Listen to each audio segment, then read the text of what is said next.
We are in what is called post-industrial era. Every era will have a specific characteristic. In the agrarian era, it is the land that produces wealth. In the industrial era, it's the capital that produces wealth. But now today we are in post-industrial era.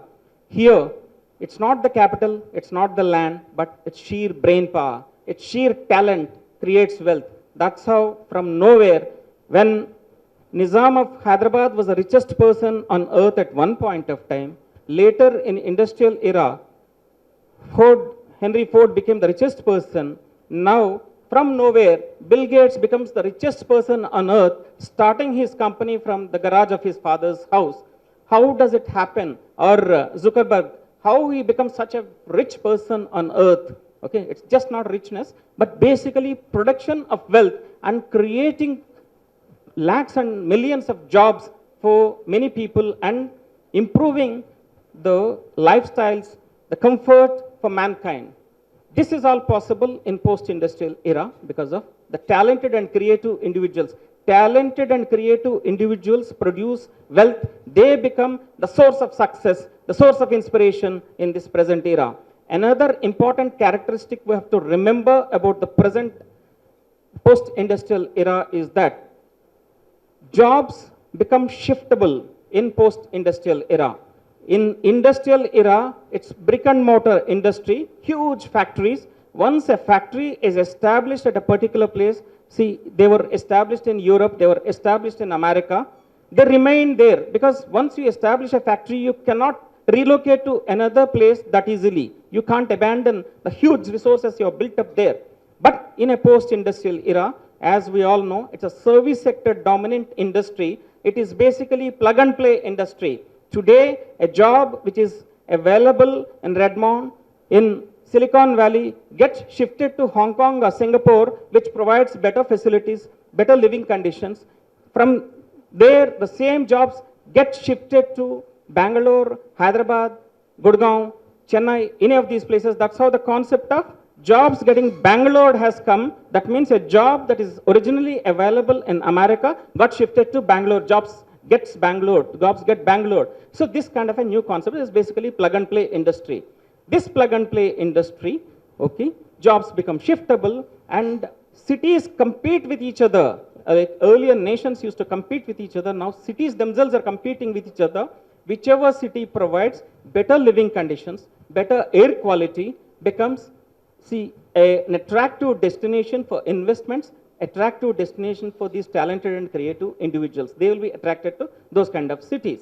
So we have to realize our position. Our Honorable Chief Minister Shri KCR has been talking about making Hyderabad a global city. Vishwa Nagaram cheyali Hyderabad nani cheppesi. Vishwa Nagaram ela chestam. Okay, for that you have to have better living conditions. One of the most important things, apart from many other things, is that the traffic and transportation solution that you require for a city. Okay, here from one place to another place to go, it takes a lot of time, and because of individual vehicles, if you don't have good public transportation system, individual vehicles proliferate. Everybody wants to buy initially a smaller vehicle like a motorcycle or a scooter. Then he gets more income. He switches over to car.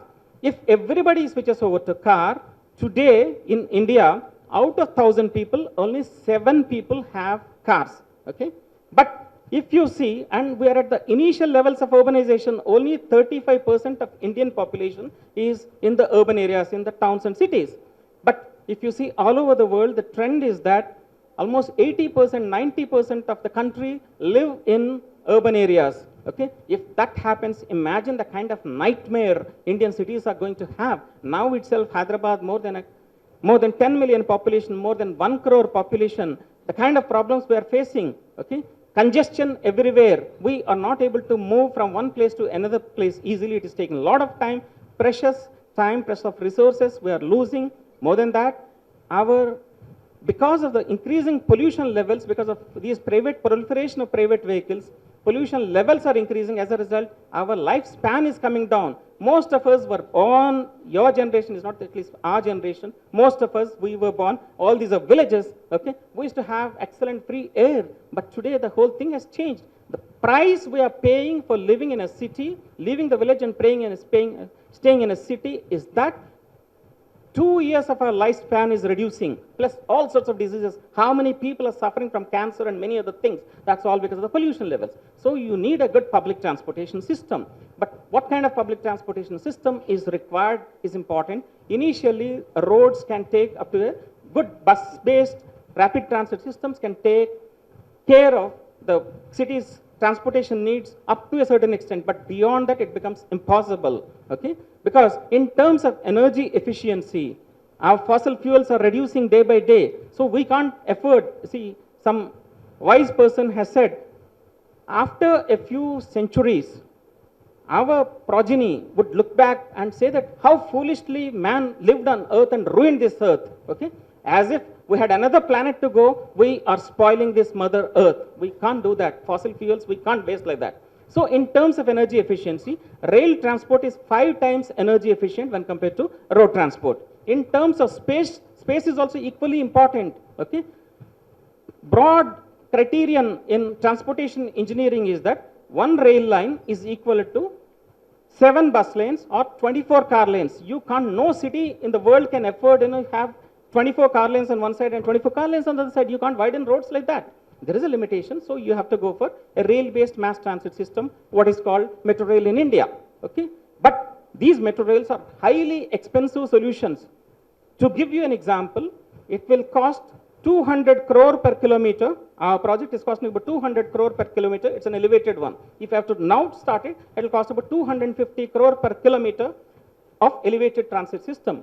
If you have to go underground, it will cost anywhere between 500 to 600 crore rupees per kilometer. Okay? Based on this, Planning Commission estimated that the famous $1 trillion figure, okay, if India has to develop at the present rate of growth rate, India has to spend in 12th plan, okay, $1 trillion, or to convert into Indian rupees, 60 lakh crore rupees on the infrastructure to make India the way it is progressing at the present stage.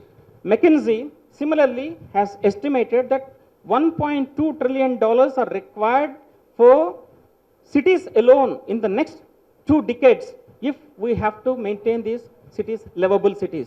But at the same time, it's a humongous challenge, so you can't spend, because limited kitty, government will have limited resources, that limited resources cannot be spent only on one.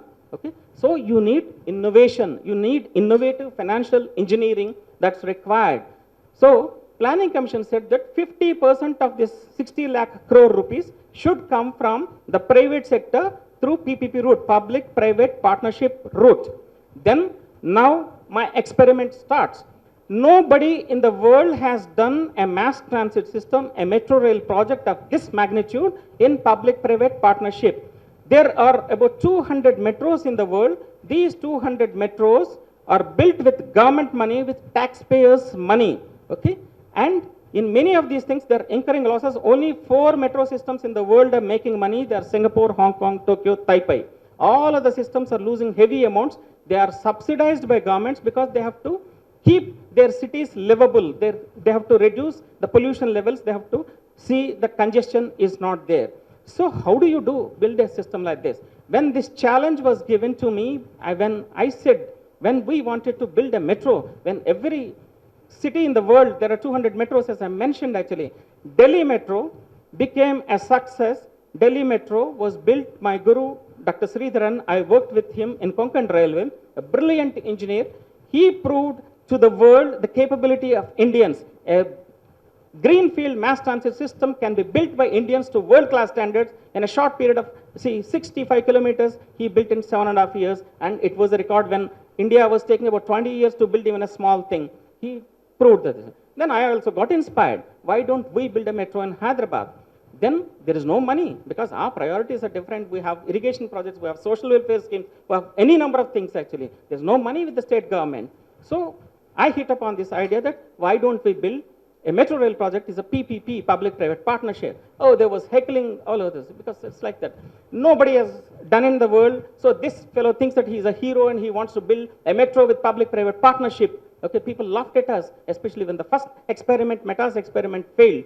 Why I'm mentioning this, actually, see, my dear young students, you have to be prepared. First of all, you have to have your benchmark will have to be higher. Okay, you have to keep on increasing your benchmark higher and higher and higher. Okay, when you're aiming very high, see, if you want to jump at this level, you can jump. If you want to jump at this level, you can. But if you want to jump at that level, you have to be prepared for failure. Don't be afraid of failure. First of all, you take bold decisions, have courage of conviction, and try to do things which nobody else has done. Otherwise, the humankind wouldn't have happened. The progress humankind has achieved would not have been possible but for some innovative guys, some guys who have taken bold, risky steps. So you have to be prepared for that. But at the same time, be prepared for failure. People may laugh at you, people may heckle you, doesn't matter. Ultimately, history will prove that those who are bold, those who have got a courage of conviction, ultimately they will be the successful people, and the rest of the world admire them, adore them. That's what is going to happen. So when I started Metro Rail project, initially, failures, I stared at me. Everybody, there used to be writings in the newspapers, all sorts of funny things actually saying that, and say, this is not happening, that's not happening, this project will never take off. All the experts of the world actually have written off this project because nobody has done it. I said, just because the fact that nobody has done it, it doesn't mean that it can't be done. Otherwise, before Yuri Gagarin, has any human being entered space? Okay, before Neil Armstrong, and has any human being set foot on moon? So they have taken the risky step. Similarly, I have taken a small baby step. But this step is going to big jump in history, human history. This is what I have mentioned it. And today, the experts who have written off this project, they are seeing everywhere, all the roads of Hyderabad, you are seeing how beautifully these metro rail structures, Hyderabad metro rail structures are coming up.